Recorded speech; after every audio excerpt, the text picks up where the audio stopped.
learning how to say no at work could actually be the one thing that helps you grow in your career. And if you're thinking that makes no sense, saying yes to more work is what gets you noticed, let me prove you wrong in this video. If you're new here, I'm Danielle. I changed careers 4 different times before finally finding work that I love and make the money that I want. And I'm here to help you do the same. I'm gonna be doing this by sharing with you a story about Matthew McConaughey, who no doubt has found a ton of success in his career. When he was first starting out in his acting career, he kept on getting these same kind of rom-com roles over and over again. And because of that, he didn't feel like Hollywood was taking him seriously. And it wasn't helping him become the kind of actor that he wanted to be. So one day he just decided no more. He was going to say no to any roles that were related to his past acting career. He was so committed to this that he turned down an almost $15 million role. And you know what happened? For a while, no one called him, but it sent a very strong message to Hollywood that he was ready for more of these dramatic roles. And eventually it worked. He started getting offers for these types of roles and ended up winning an Oscar. Because the truth is here, learning how to say no strategically and in the right way is one of the most important career growth skills that you can develop. So let's dive into the framework. And the good news is I created a free worksheet that you can use to follow throughout this whole video and actually help you take the action that you need. Download that in the link below. Let's say someone at work has come to ask you for help with something or to take on another project or task. If you're a people pleaser like me, your instinct is probably just to say yes immediately without even thinking about it. But here's what we're going to do differently.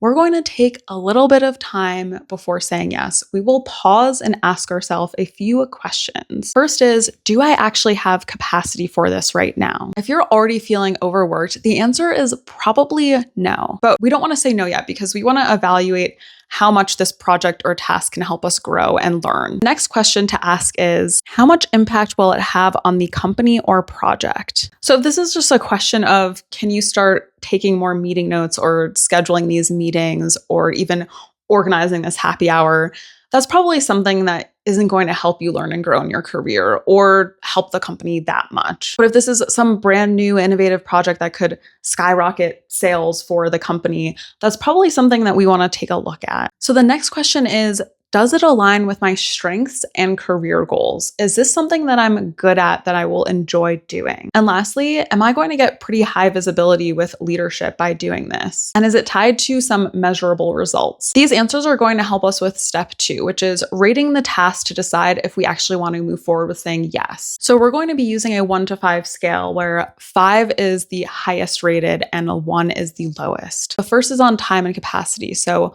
1 to 5, how much time do I actually have for this project? And you can reference what you answered in step 1. The next is impact. How much impact does this task have on the project or the company as a whole? Rate it now, 1 to 5. The next is visibility. Does leadership have a big hand on this project? Then does it align with your career goals? If you're someone who wants to get better presentation skills and maybe this involves presenting to leadership, that would probably be a 5 out of 5. And lastly, enjoyment. Will you actually like doing this? Add up all the numbers, and if this score is high, so 25 to 35, say yes, but you might need to reprioritize. If it's moderate, like 15 to 24, think about delegating or collaborating. If you're like, oh shoot, I actually have to say no to this project, but I don't know how and I'm scared to, fear not, because if you downloaded the worksheet, I have a list of very professional responses that you can use to delegate or collaborate or just simply say, no, I don't have capacity for this. So to wrap this up, I hope you feel so empowered to say no to projects or tasks that